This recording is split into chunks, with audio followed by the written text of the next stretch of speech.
Welcome दोस्तों। आओ इतिहास पढ़ो के आज के एपिसोड में आपका स्वागत है। दोस्तों, पीछे हम लोगों ने देखा था सविनय अवज्ञा आंदोलन। सविनय अवज्ञा आंदोलन कब शुरू हुआ, क्यों शुरू हुआ, उसमें क्या क्या कार्यक्रम थे, कैसे चलाए गए, इसकी चर्चा हम लोग पहले कर चुके हैं। लेकिन आज हम एक विशेष तरीके से इस बात को देखेंगे कि सविनय अवज्ञा आंदोलन की व्यापकता कैसी, क्या देश के सभी भूभागों में, क्या देश के सभी सामाजिक वर्गों में यह समान रूप से स्वीकार्य था, इसमें सभी लोगों की भागीदारी तक थी, क्या कांग्रेस ने इसके लिए क्या प्रयास किए, इन तमाम बातों का बारी बारी से परिचय है। तो सबसे पहले तो हम लोग सविनय अवज्ञा आंदोलन के व्यापकता की बात करें तो इस आंदोलन का एक सबसे अहम कड़ी था नमक आंदोलन।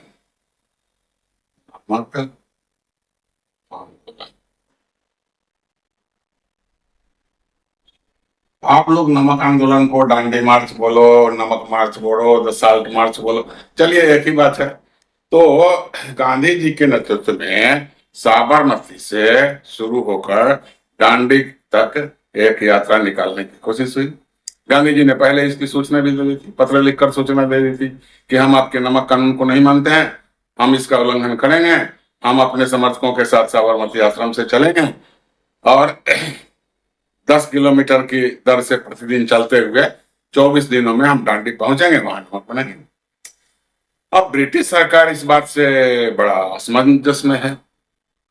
एक तो बहुत छोटी सी चीज के लिए, नमक जैसे साधारण चीज के लिए आंदोलन चल रहा, और उसको यदि बर्बरता पूर्वक बल पूर्वक कुचल दिया जाए तो ब्रिटिश सरकार की बदनामी होगी।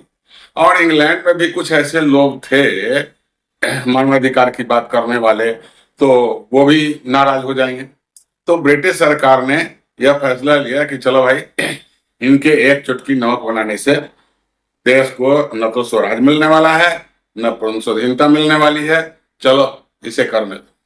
लेकिन फिर भी एहतियात के तौर पर इन लोगों ने किया क्या कि अपनी पुलिस फोर्स लगा दी और कहा गया कि नहीं, इसको बाधा नहीं डालना है।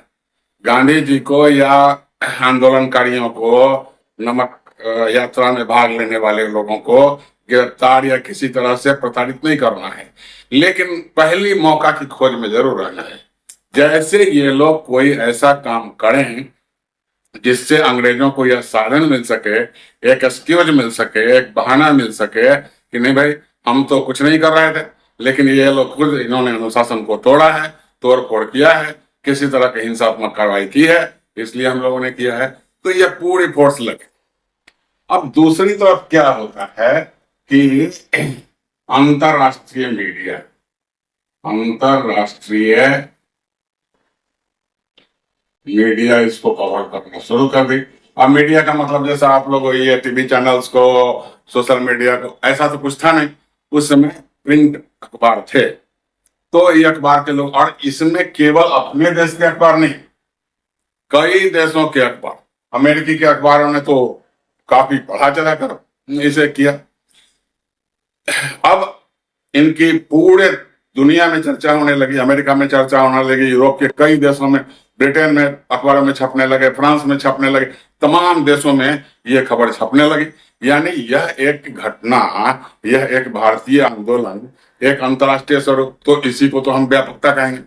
अब क्या हुआ कि जब नमक बनाए गए, नमक कानून को भंग किया गया, वहां के नमक को लोग सिंबल के रूप पर गांव गांव में बंटवाए, कहा कि नहीं भाई, ये भारतीय आंदोलनकारी या कांग्रेस या गांधी जी, मूलतः नाम तो गांधी जी का चलता था कि गांधी जी ने नमक कानून को तोड़ा है और अब हमारा स्वराज दूर नहीं है, अब हमारी आजादी दूर नहीं है, प्रतीक के रूप में नमक बांटे। और गांधी जी भी इस यात्रा के पूरा होने के बाद वायसराय को फिर एक पत्र लिखा और उनको धन्यवाद दिया कि तमाम विरोधों के बावजूद इस अहिंसक आंदोलन पर आपने कोई बर्बरता नहीं दिखाई, चाहे आपके भाव जो भी रहे। गांधी जी का एक तरह का व्यंग था। व्यंग क्या था कि आप अहिंसात्मक आंदोलन को दबाकर आप बदनामी लेने के साहस नहीं जुटा पाए, इसलिए आपने ऐसा किया। तो चलिए, ये आंदोलन तो पूरा हो गया। तो इसका गहरा प्रभाव पड़ा पूरे अंतरराष्ट्रीय, यूरोप के दूसरे जो देश थे, जो साम्राज्यवादी देश थे, जैसे फ्रांस, इन लोगों ने भी छापना शुरू किया और इन लोगों ने यह दर्शाना शुरू कर दिया कि भाई ब्रिटिश राज में, भारत में लोगों को छोटी सी चीज, प्राकृतिक चीज, नमक के लिए इतने संघर्ष करने पड़ते हैं। हमारी भी कॉलोनी है, हम तो ऐसा नहीं करते। तो ऐसा नहीं है कि यूरोपीय देश, फ्रांस हो, कोई अन्य देश हो, ये लोग ये चाहते हो कि वो भारत के पक्ष में खड़े हो। नहीं, उनको ये दर्शाना था कि हमारी भी कॉलोनियां है, हम इस तरह का अत्याचार, हम इतनी बर्बरता नहीं करते। तो यह आंदोलन एक व्यापक अंतरराष्ट्रीय स्वरूप, अंतरराष्ट्रीय स्तर पर चर्चित आंदोलन बन चुका था। अब हम आगे की बात करते हैं। तो आगे की बात करते हैं तो देखते हैं कि किस तरीके से भारतीय लोगों की इसमें क्या भूमिका थी। तो भारतीय लोगों की भूमिका क्या थी कि अब हम यहाँ देखेंगे भारतीय समूहों की भागीदारी। भारतीय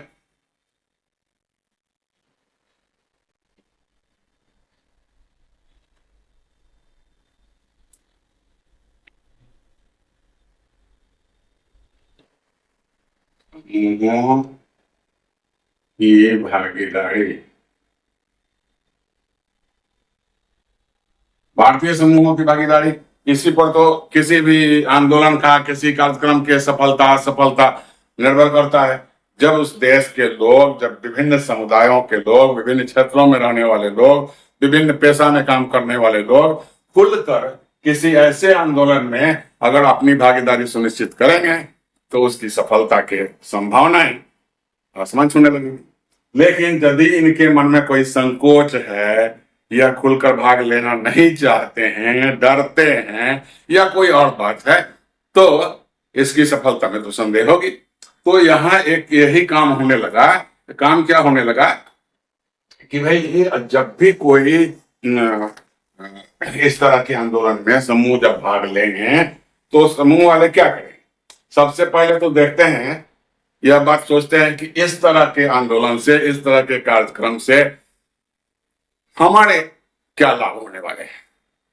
हमारे व्यक्तिगत, पारिवारिक, सामुदायिक, जातीय, धार्मिक, तो ये हमको क्या लाभ होने वाले हैं, तो इसी पर निर्भर करता है। यदि उनको लगता है कि इस आंदोलन से, इस आंदोलन की सफलता से उनके वर्ग को, उनके समूह को लाभ होने वाला है, तो वह निश्चित रूप से इसमें भाग लेंगे। चलिए, राष्ट्रीय बोध एक और बात है।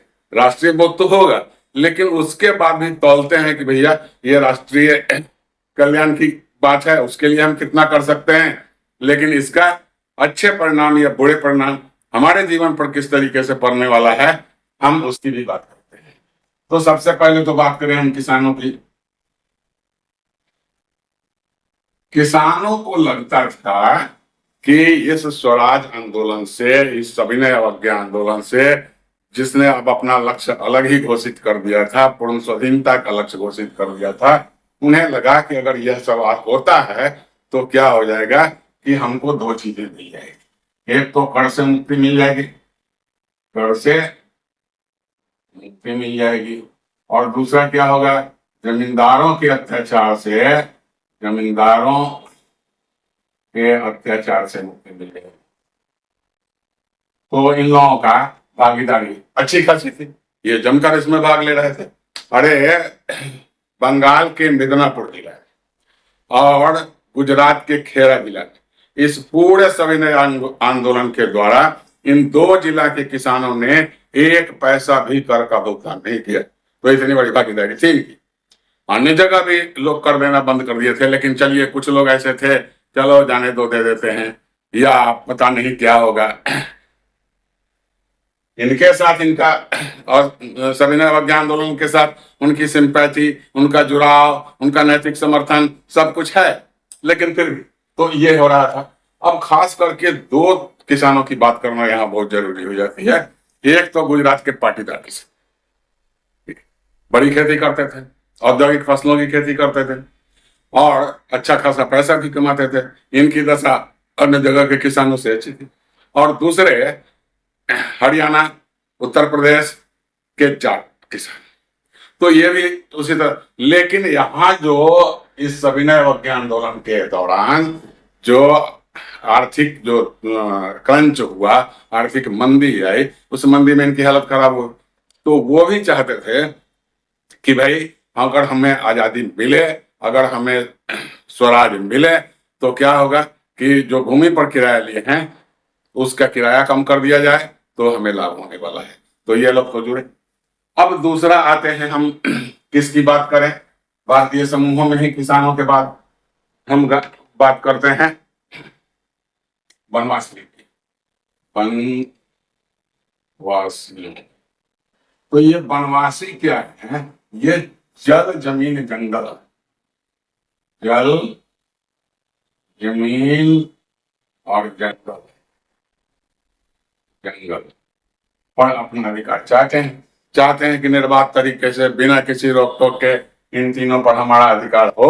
और चूंकि अंग्रेजों के समय में, ब्रिटिश शासन में इन पर प्रतिबंध लगाए गए थे, ऐसे कानून बनाए गए थे जहां ये वन का उपयोग नहीं कर सकते, वन से कोई सामग्री नहीं ले सकते, वन से लकड़ियां नहीं ले सकते, वन के क्षेत्रों में अपना निवास स्थान इनको हटाने के लिए मजबूर किया गया। तो ये भी इसमें बढ़ चढ़ कर भाग ले रहे थे।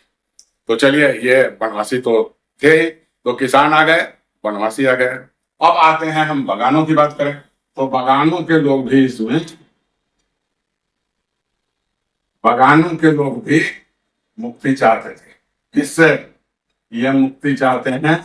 वहां जो बगान के मालिक थे और अंग्रेजों के संरक्षण में थे, वो इनके साथ जो अत्याचार करते थे, जुल्म करते थे, उनसे मुक्ति चाहते थे। तो इन लोगों का अब देखिए क्या हो रहा है कि शहर के पढ़े लिखे लोग तो देश की भावना को समझ रहे हैं, वो देश के भविष्य को के बारे में सोच रहे हैं, वो स्वराज का मतलब समझ रहे हैं, वो स्वाधीनता का मतलब समझ रहे हैं।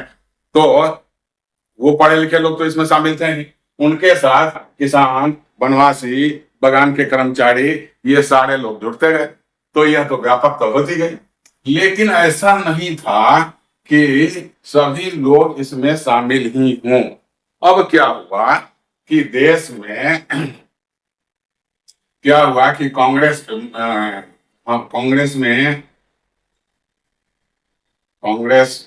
के अंदर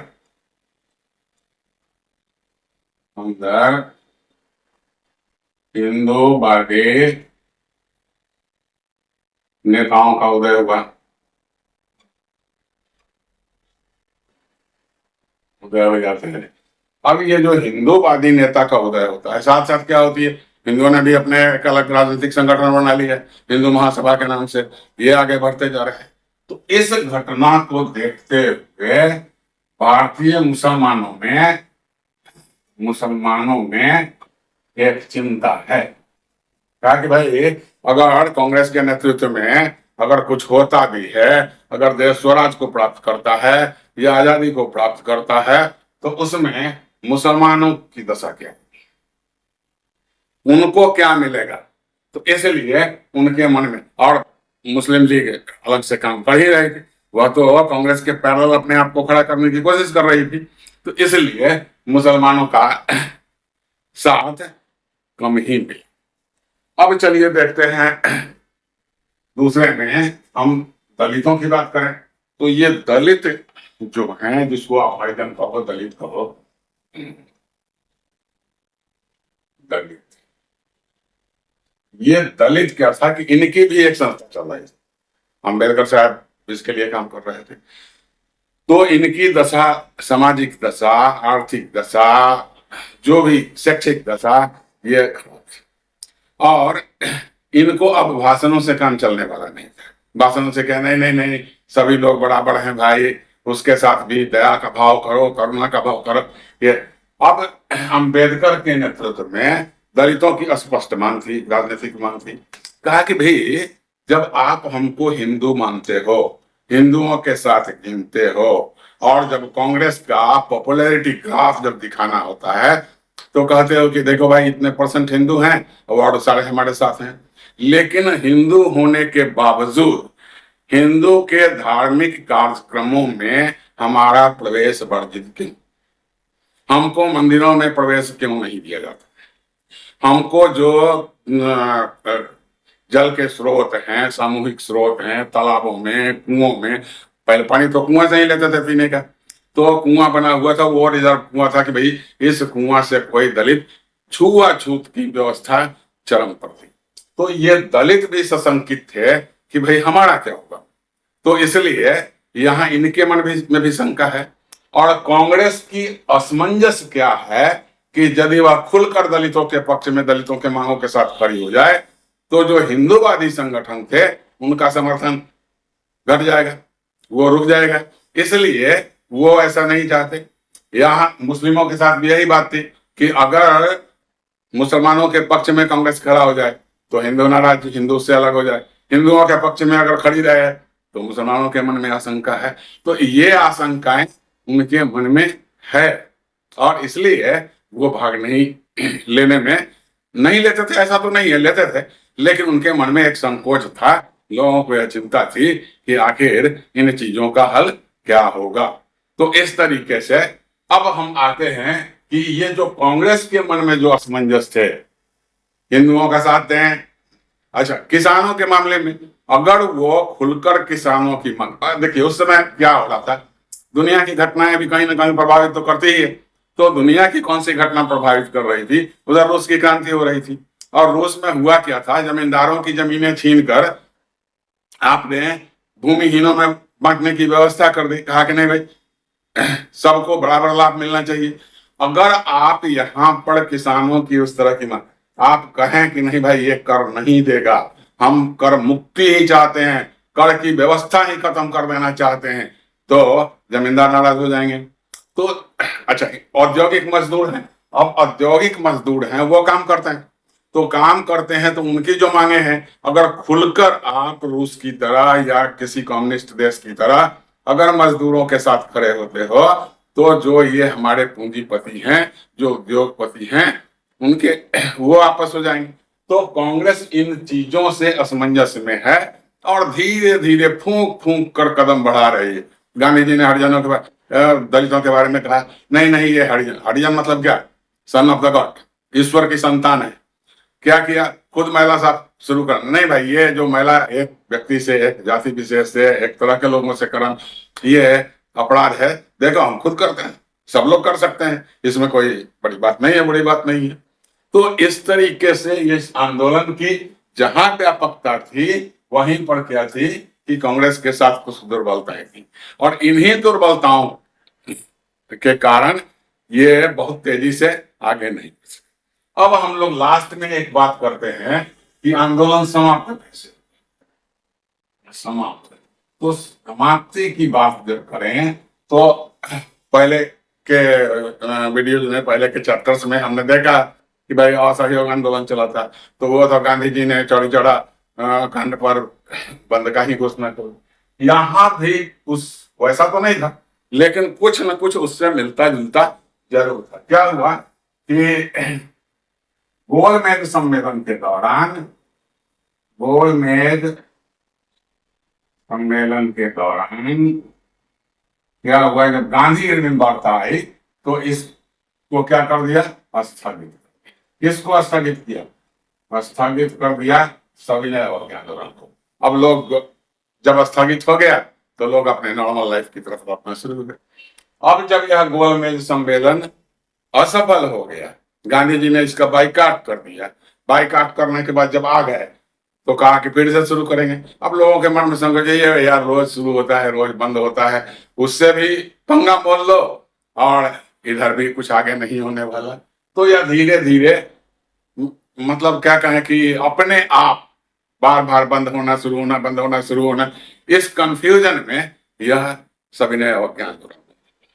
तो दोस्तों ये बड़ी कुछ ऐसे एंगल्स हैं जो बहुत जरूरी है समझने के लिए। अब आपसे निवेदन है, पुनः एक बार निवेदन है, आप इस चैनल से जुड़ें, इसको सब्सक्राइब करें, इसको लाइक करें, बहुत मजा आने वाला है। धन्यवाद।